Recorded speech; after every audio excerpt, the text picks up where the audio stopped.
Hello you guys, welcome back to this channel. It has been quite a while since I've actually filmed a video for this channel. I did recently post one, like a book unhaul, but I had filmed that like 2 months prior to when I posted it. I have been in the world's, what feels like the world's longest reading slump. I think I read 13 books last October, and I've read, let me tell you how many since October ended. I believe 14. I'm like, I believe 14 in like 5/6 months. But I have been so re-inspired by reading again, finally, in this month of May so far. So I'm hoping to get back on track. And I love when I actually am reading, like I love talking about books. I love buying books, reading books, all the things. So I'm hoping to get back to it. And I thought I would just catch you guys up on the things, on those 14 books that I've read since the end of October 2023, and then we'll hopefully be back on track. I'm hoping that I'll have at least like 6 to 7 books read in May, and then I have some other book videos that I want to film. So today I'm just going to be sharing with you the 14 books that I've read in the last November, December, January, February, March, April, in the last 6 months. That is so bad. In half a year I've only read 14 books. Okay. Anyway, if you're interested in hearing a little bit about those 14 books, my thoughts on them, my short reviews, stay tuned. First, if you have yet to subscribe to my channel and you like not project panning content, that would be on my main channel. If you do like beauty content, I'll leave my main channel link down below. I don't know where I'm going with this. If you just want to talk about books, I hope you'll consider subscribing if you haven't already. Let's get into the video. That was the lamest thing I think I've ever done. Okay, you guys, I do have my Invisalign trays in right now, and I feel like I just like, I'm very like spitty kind of, so please ignore that. Okay, the first book, there's, oh, one of them I have right here. Yeah, I do. Okay, I only have like 4 of the physical books with me, but one of the books, I think I read this in November, I guess. Oh yeah, November 10th. And I feel like this is what kicked off the reading slump. Maybe I'll scooch over just a little bit so I can post a picture here, but Wildfire by Hannah Grace. I did talk about this in the books, like I think I did top 10, bottom 10 worst, like best and worst books of 2023.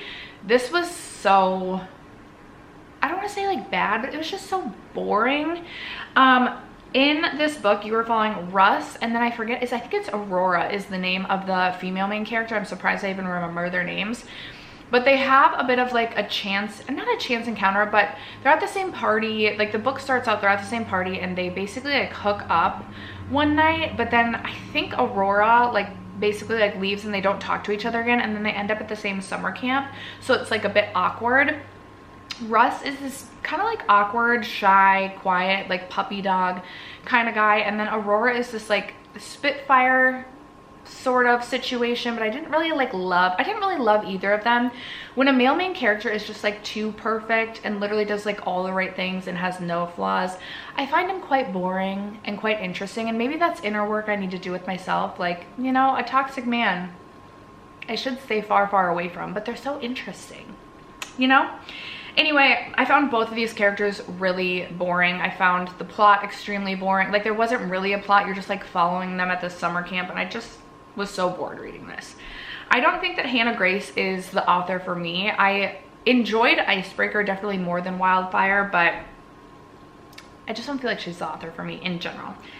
Then I read Hopeless by Elsie Silver, which this was the 5th book in the Chestnut Springs series. In this book, you're following Beau, and I forget her name. Starts Bailey, I think. And I was so excited for book 5. I thought Beau was going to be my favorite of the 5 brothers, but I believe I ended up giving this a 4 out of 5 stars. There was something about their connection and their chemistry that like didn't quite hit for me in the way that I was expecting it to. This one was probably my least favorite of all of the books. Either this or everyone's favorite is book 2, and I personally didn't love book 2 as much as I loved all the other books. So gave this a 4 out of 5. I still really enjoyed reading this. I'm currently reading Wild Love by Elsie Silver and loving every freaking moment of it. So I would still rate the Chestnut Spring series like a 5-star series for me, but unfortunately this just wasn't a 5-star book for me. Then in the month of December, the only book I read was There Are No Saints by Sophie Lark, and I really enjoyed this. What did I give this one? I gave this one a 4 stars. In this book, you are following our female main character, and she is like basically a poor artist. And I don't even really know how to like describe what happens, but there's serial killers, and I've been like into a serial killer book. Like I absolutely loved the Mindfuck series, and so then I was like, people were talking about how like if you like the Mindfuck series, you would like this series, which I really did enjoy. I will say I read book 1 in December and I read book 2 in January, and I definitely loved book 1 more than book 2. Book 2, there wasn't as much like suspense and action, so I just wasn't as interested. I think I still rated book 2 like a 3.5 star. But I definitely enjoyed book 1 more than book 2. I'm now currently reading the Natural series. I'm kind of in the middle of that. That's been really fun. But if you have any fun, like serial killer, romancy sort of situations, not like a straight up horror, let me know what your recommendations are down below, because I've been loving reading about a serial killer. Okay, then in January I read There Is No Devil, book 2 in the series. And again, I gave this, it's a 3.5 star for me. I just didn't love that one quite as much. I felt like by book 2, like the romance is already like going strong, and I just like, once they were like actually kind of like together, I was kind of like, okay, this isn't quite as fun. Then in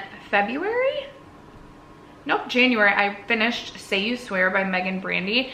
Okay, what is Wattpad? Because everyone talks about that, and they talk about this book being like Wattpad style, and I have no idea what a Wattpad is. And I know I could look it up, but I haven't. And I will say I almost gave up on this book the first like 150 pages, because the writing just, it was really cringy at some moments. It was really cheesy. In this book, you were following, I believe it's 4 or 5 friends who are all going off to college at the same place, and they have a long history of friendship, etc. And one of the, like the female main character, can't remember her name right now, she really likes this guy, but I believe the guy is her brother's friend. I'm trying to remember it all. But he's like not necessarily like the best, like he's kind of a dick. Like he just kind of is a dick, but then he'll do things that like maybe you think he isn't a dick. And why can't I remember, I cannot remember the name of the male main character right now, but I absolutely loved him. In comes the male main character who I can't think of his name. I'm like, it's early in the morning. It's not that early. It's actually 7:24, but it feels like I rated this a 5 star. I remember like halfway through, I was like, I don't know if I can finish this. I almost DNF'd it. And then as I continued to read, I was like, okay, maybe this is like a 4 star.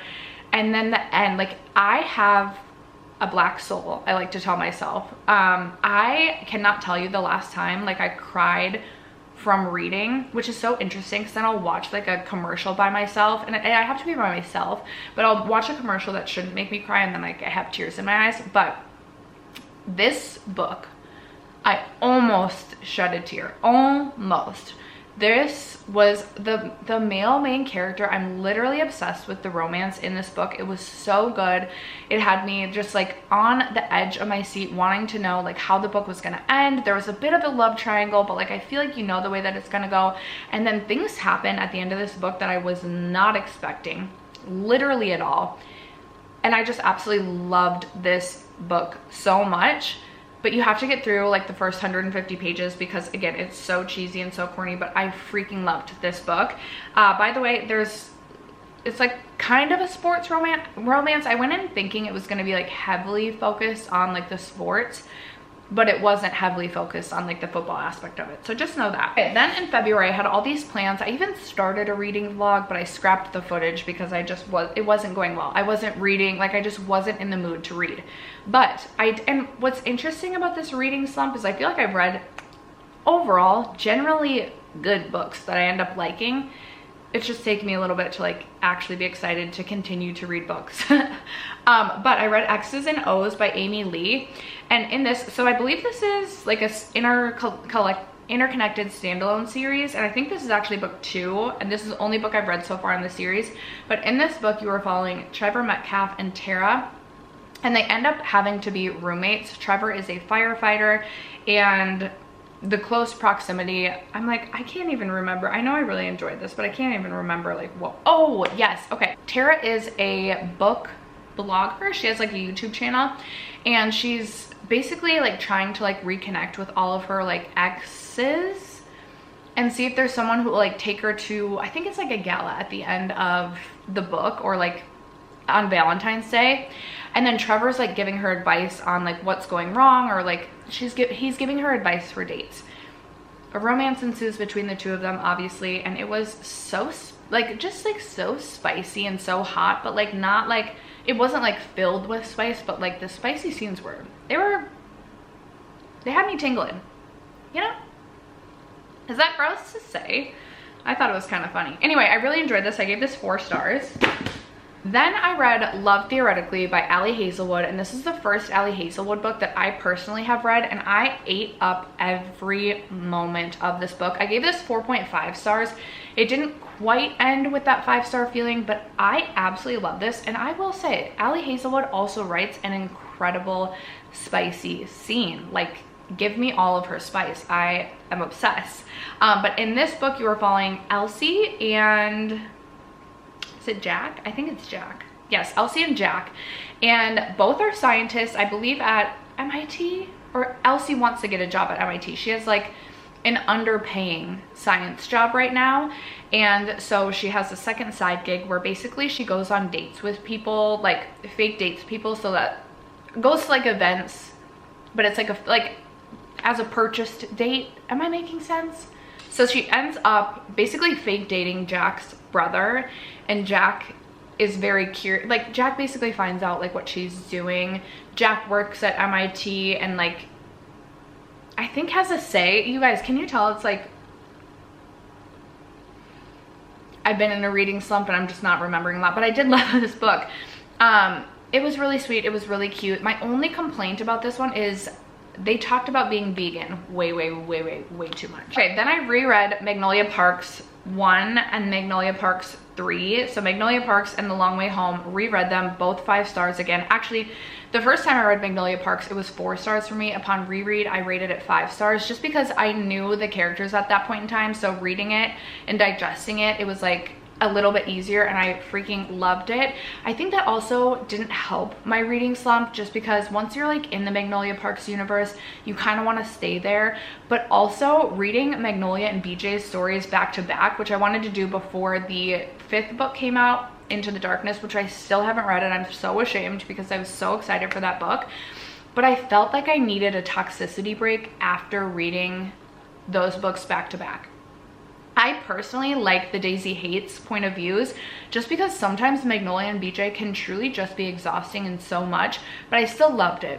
But like, I needed a toxicity break afterwards. That's still one of my favorite, that is my favorite series of all time. Those books are my absolute favorite. I haven't reread a book since I reread Holes, which I should reread that book this day. I don't reread books, but I was so excited to reread those two. Okay, then around Valentine's Day time, I was like, you know what? I had heard my friend Emily from Emily and Max / McKinnis Mama. I will leave both her channels linked down below. Absolutely love her. She was talking about reading the book Cupid's Peak, and it is a novella. So I was like, okay, I'm gonna read this like a steamy, spicy novella. So I did read that, and I actually rated that, I think, 4 stars. I did. This, I think each of the like novellas in this series has a different kink to it, and I'm trying to remember. I think that voyeurism is the kink in this one, and it was such a fast read. I read it in like 2 sittings, but like 2 close, like in the same day, and I loved it. It was so spicy, so steamy. And so then I kind of got on like this like very like smutty, spicy, steamy novella kick, and I ended up reading Puck Shy as well as Trickshot, both by Kayla Gross. Or Grossi, I'm not sure. When I tell you that I felt like I couldn't take a long enough bath in holy water to rid myself of what I read in these 2 books, wow. So Trickshot is, okay, it's about this girl. She's trying to fly home for Christmas, and her flight gets delayed or canceled. She ends up in this bar. She kicks it off with, I believe his name's Leo, at the bar, and they end up on the same, I think, flight home, but then she can't get into her hotel, or I can't remember, maybe their flight is canceled and Leo lives in that city, so then she goes to stay at Leo's house, and she thinks Leo is actually a famous hockey player, but Leo's actually this famous hockey player's brother. When they get home, Leo's boyfriend is there, but because said girl thinks Leo is not Leo, she thinks it's like this like hockey star. She thinks that the boyfriend is like a personal assistant, and basically they end up having a threesome that's described across 80 pages. I swear it's literally 80 pages of describing like a spicy, smutty scene. I loved it and felt so dirty after reading it all at the same time. It was definitely a wild ride. It's not going to be for everyone, but if that sounds like something that is interesting to you, it's male, male, female, give it a try. And then Puck Shy is about, I think it is about the Lucas McKnight. Yeah, okay, it's about the famous hockey player. And one of his teammates basically takes him to this sex party. He runs into a girl there, and then I definitely liked this one more. I think this one was female, female, male, but then like also like there was multiple scenes in this one, whereas the first book was really just like one really long scene with maybe like a couple other little things sprinkled in. This was also so spicy, but like I was dripping reading this. Am I being too gross? This was so good. If you want something it's just like you're just reading like a spicy, but there's a little bit of a plot to it. I enjoyed this, but then I also took a very long break from reading after reading those 3 books. I did eventually go on to read Ali Hazelwood's Love on the Brain, which I liked, but not as much as Love Theoretically.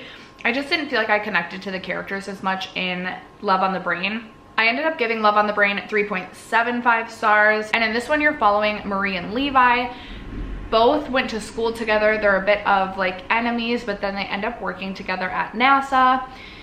Again, the spice was really good in this. I just didn't like love their, like I didn't believe their connection as much. I don't know, I just didn't feel as invested in their relationship as I did with Jack and Elsie's in Love Theoretically. So I didn't love it as much, but I definitely do want to read all of Ali Hazelwood's, any book that I haven't read by her thus far, and look forward to any new releases. I think she has another science STEM romance coming out shortly, which I'll be really excited to read. And then the last book I have to talk about is the first book in the Natural series. I finally caved and started this series because I just wanted something that I felt like would be fun and easy and digestible. So this is a YA series. Jennifer Lynn Barnes also wrote the Inheritance Games, and in this book you are following the Naturals are basically these young like 17 or 18-year-olds, I think 17 because they're not quite legal, and they have this natural abilities that not your everyday human has. For example, Cassie has the ability to like read people really well, and the FBI basically wants to use these kids to help solve cold cases. And this was really fun. It was really easy to read. It was a quick read. I'd been putting off reading this because I figured once I finished this, I would want to go on to buy the rest of the books in the series. And I'm currently on a book buying ban, which I have broken, and I'm planning to do an update for my book buying ban. I'll do a video on that. But this I feel like is what is pulling me, or has pulled me, out of my reading slump, because I've been really excited to continue to read this series, which in turn has also made me very excited to read other things. So highly recommend this series. It's cute, but also not cute. Like I really do love following like the cases, but also there's a bit of a love triangle that is starting to form, at least in this first book, which we carry on into the rest of the series. I read the second book, but I finished that in May, so I'll leave that in my May wrap up. But I feel like I said a lot of words without saying much of anything in this video because I've been in such a slump. Life has been a bit chaotic, and I just haven't really clearly hung on to a lot of the things I read. Nothing terrible other than Wildfire. I think I gave 2 stars, but those are the 14 books that I've read in the last 6 months. I'm very excited to get back into reading and share my reading with you guys. Leave me your recommendations. I'm planning to do like a summer book reading vlog. So if you have any like great summer recommendations, summer books, little easy pool reads, beach reads, let me know. And then again, if you have any great serial killery books, leave them for me in the comments below. Thank you guys so much for sticking around to watch and for supporting me and my channel. As you guys always do, I love you guys so much, and I'll catch you in my next video. Bye.